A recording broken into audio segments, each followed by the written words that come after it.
to a larger audience.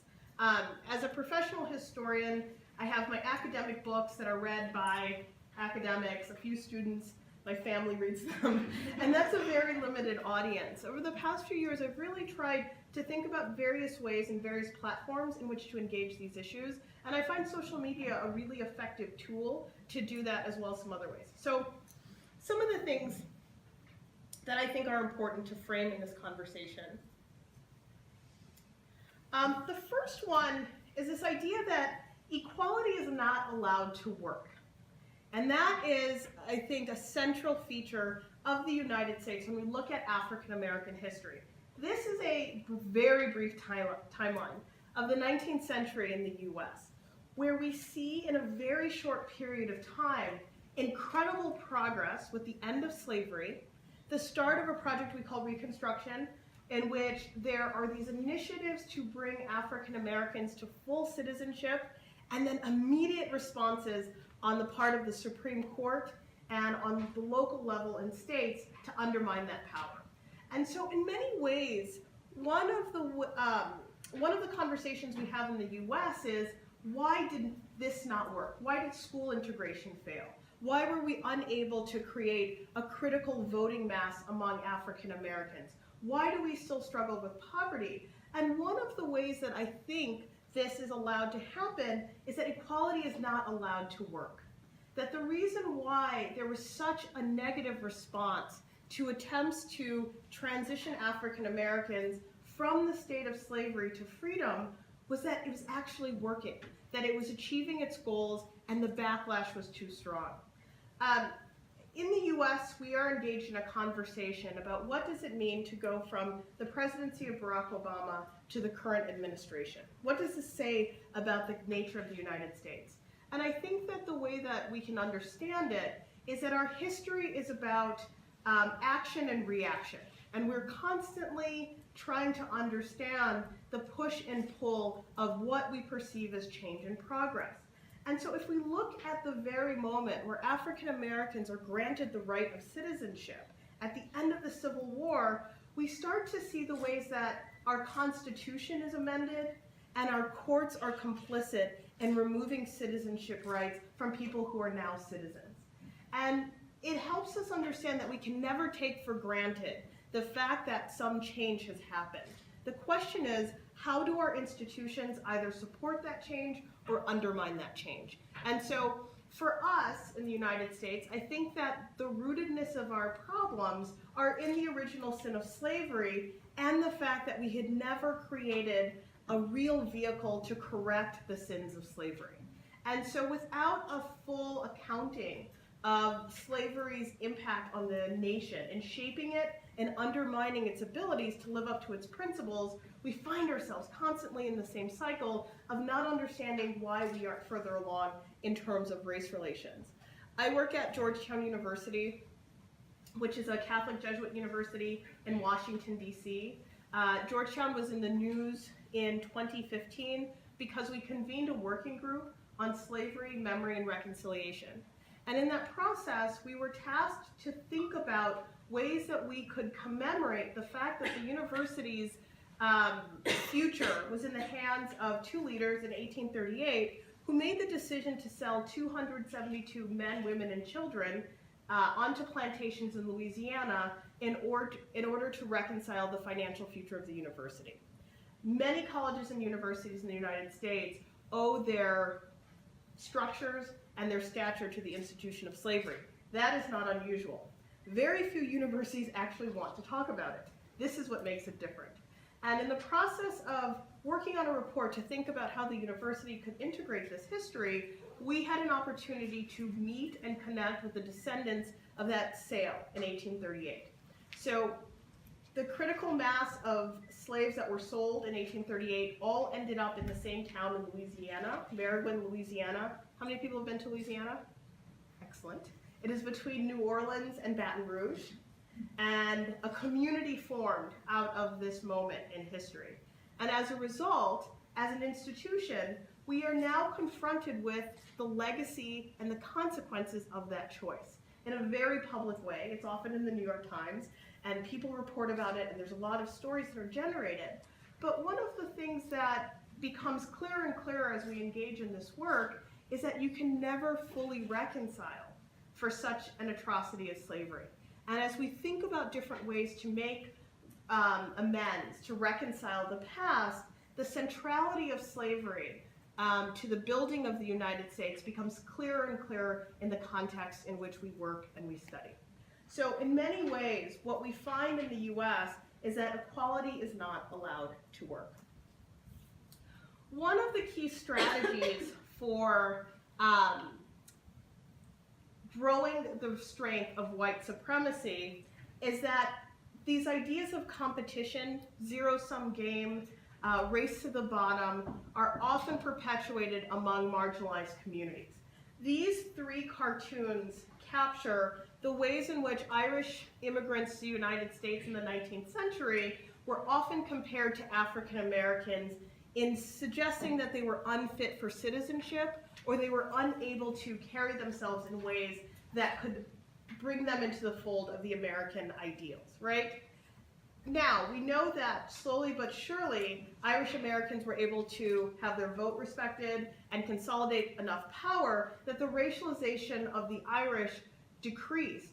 But one of the things that I think is very powerful for the 19th century and for today are the ways that marginalized communities are often positioned against each other and are often put in a position to not create solidarity.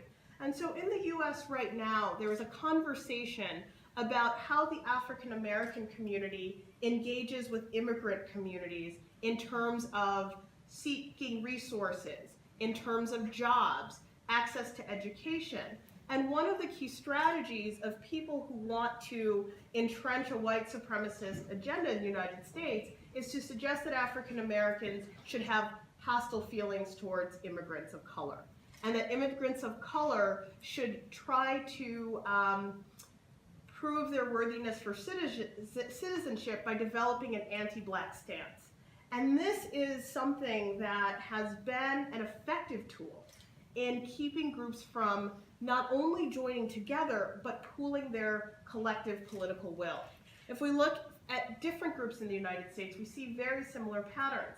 In the 20th century, when we have immigrants coming to the West Coast from China, from Southeast Asia, from the Philippines, we see these different groups segregated in terms of the type of agricultural labor that they're given in order to prevent solidarity and coalition building, in order to prevent the growth of unions.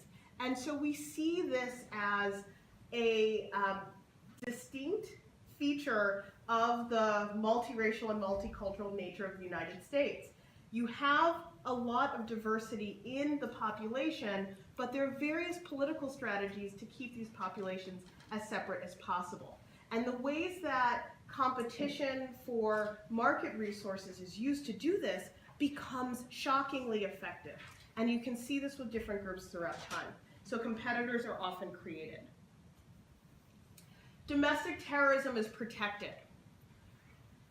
When we have conversations in the US, in popular news media about terrorism, we often frame it in terms of an external threat to the security and safety of the United States.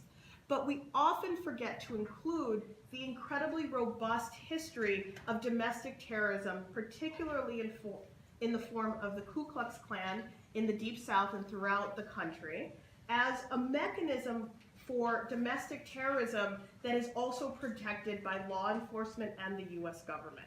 And so one of the challenges to changing the culture around race and racism in the United States is that we haven't done an effective job in contending with the fact that many mechanisms of the state actually encourage the terrorism of organizations like the KKK. So if white supremacist organizations are allowed to function within the framework of the state, then what does it say about the nature of how people will interact with the state?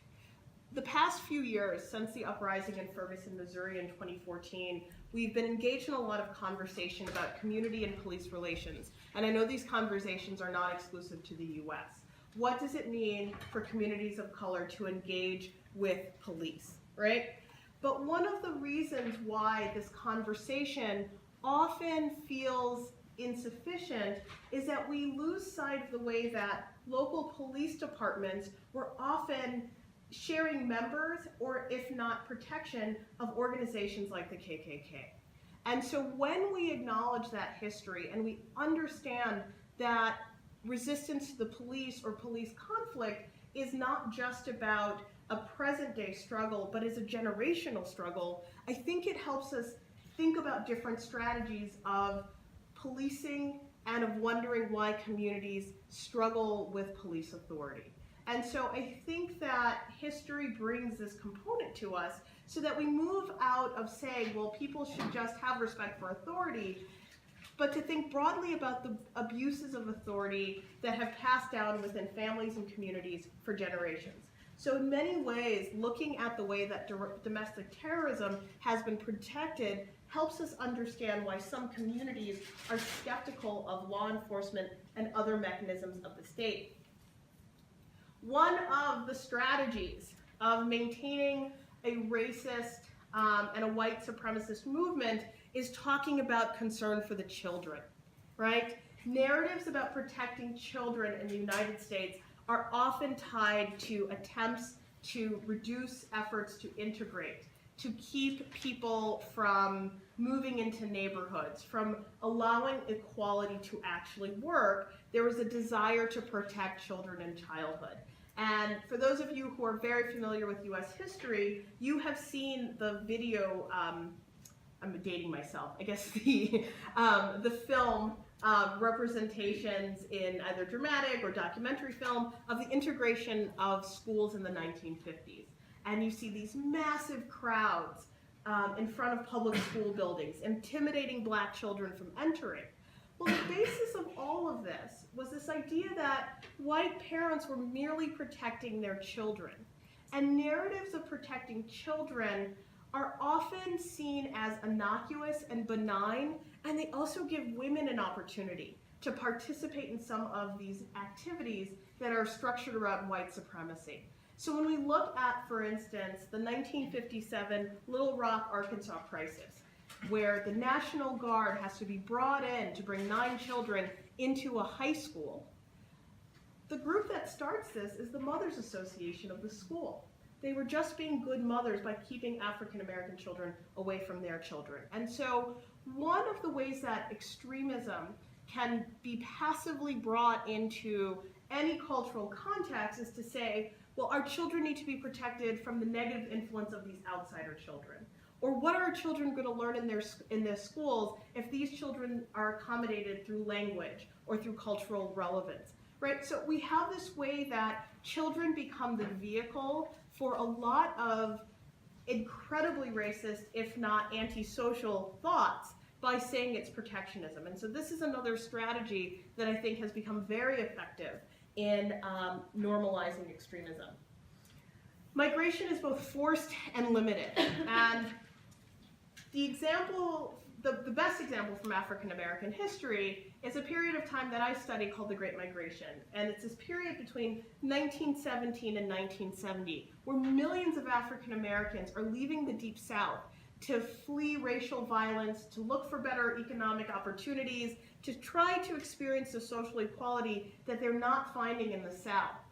And something very strange happens as a result of this migration. On one hand, African Americans are being terrorized in their own homes, in their own communities, but then their migration is being criminalized by whites who want them as a malleable source of labor. So the very people who are reviled in one context then see all of these barriers to actually moving. And this, I think, opens up the paradox of anti-immigrant sentiments. There is an understanding that without immigrants, we do not have a functioning economy in a lot of places. But then a strong anti-immigrant sentiment is allowed to operate at the same time. And when we think about the inconsistency of these two impulses, we see that often it is not so much a desire to either reduce or increase immigration, it's the desire to control a population for the economic purposes of a society. And so when migration is both forced and limited, we see the kinds of rhetoric that becomes strongly anti-immigrant, but is also incredibly silent on the needs of immigrant labor. The vulnerable become criminals. One of the strongest legacies of the post-Civil War era and the emancipation of slavery is the criminalization of Black people. The criminalization of the most vulnerable people, meaning that the condition of being poor, the condition of not having a job, the condition of having needs that can't be met by the marketplace become criminal activities in the United States. And when we look at the end of slavery and the rise of the convict lease system, where prisoners are put into service for private industries as well as public services. If you go to a state like, for instance, Georgia, if you're ever in the South, the entire rebuilding of Georgia after the Civil War was dependent on convict lease system, a convict labor system. And so if you have public works that are being done by prisoners, it incentivizes having more prisoners. And so that relationship between vulnerability and criminality becomes a key way in which you see the vilification of a population, but a deep dependence on it. And I think that in contexts where extremism is allowed to rise, that criminalization of a population becomes a very powerful weapon in the rhetoric of an anti-people of color or an anti-immigrant state. And so the vulnerability of African American, particularly African American children, is an issue that has been taken up very seriously in a lot of campaigns about criminal justice in the United States, but at the heart of it is about responding to the shift from slavery to freedom in the United States. The other thing about backlash, we use that language a lot in the United States, is that it can be rapid and well organized, but it isn't always effective. If we look at the events that are tied to the Montgomery bus boycott, the very iconic moment in which Rosa Parks doesn't give up her seat on the bus, of course it's more complicated, but in a very short period of time, you start to see the backlash against the people of Montgomery, Alabama for participating in this form of protest, right? So African Americans stay off of public buses for over a year to not only protest separate seating on buses, but also the fact that bus drivers had the authority to abuse and to detain African Americans on the bus. So it was not unusual for an African American woman to be beaten by a bus driver, or a bus driver to lock all the passengers on the bus and call the police so that they can remove African Americans from the bus. So in many ways, transportation becomes this space of a great amount of violence. And at the same time, it's a consumer service that people are paying for. And so when a population is forced to underwrite the costs of their own oppression, they won't do it anymore. And so if we look at this very short period of time between January 23rd, 1956 and mid-March 1956, you see the type of backlash that is delivered to Martin Luther King and other participants of this boycott. So we've got the bombing of homes. You have the use of an old boycott law to try to criminalize people engaged in a boycott. You have indictments being handed down to 89 people for participating in a bus boycott. You find a trial, right? And so in many ways, you see extra-legal violence met with legal methods to try to suppress any kind of resistance to the system of segregation. So it doesn't take years for this kind of backlash to develop in terms of a movement and a rise of a leader. You can use the existing structures of violence and the law to try to shut down resistance. And then the last two things I want to say about moments in which we see the rise of extremism is that citizens deputize themselves to discipline and punish people who are existing outside of the frames of compliance. And so when we look at old footage in the civil rights movement of African Americans participating in sit-ins like this, where they're boycotting segregated seating, everyday citizens are taking it upon themselves to discipline and to extend racist violence onto these protesters. This is a very dangerous space in which people believe that everyday citizens are responsible for keeping the law and order of any particular moment. Progress feels bittersweet in these moments because one of the ways that the rise in racism or white supremacy or extremism, it requires us to think twice about whether or not progress is worth it. So that if we see the rise in racist violence in the United States right now as a response to the election of an African American president, the question is, was it worth it? Should we do this again? Or have we learned a valuable lesson about deciding something is progress? I don't have the answer to that. You'll respond. And then the last thing I'm going to say is that lessons continue to be learned. I think that if you look at the very recent Women's March that was centered in Washington, D.C. and had many marches all over the world, which was an incredible thing to witness. So many people doing the same thing at the same time on the same day. That's how I talk to my students. I can't get anyone to do anything on the same day at the same time. So the idea that millions of people are standing in solidarity and they're appearing in public, this is a very, very powerful symbol. And at the same time, the criticism of some of the ways that feminism was framed in this movement, the criticism about the racial dynamics of the Women's March, the criticism of the leadership is very, very helpful in these times. Because one of the ways that extremism is combated is through nuanced and complex thinking. It's not through dogmatic acceptance of a difference, of just similarly, of simply a resistant set of ideas. It's about the desire to actually engage in nuance. And so I think that what we're seeing in the US right now are movements that are not afraid to actually struggle and struggle publicly about the ways that they're thinking and framing problems and solutions. And with that, those are all the things I have to say to you. I would love to hear your perspectives or your thoughts or your questions on this topic. Thank you.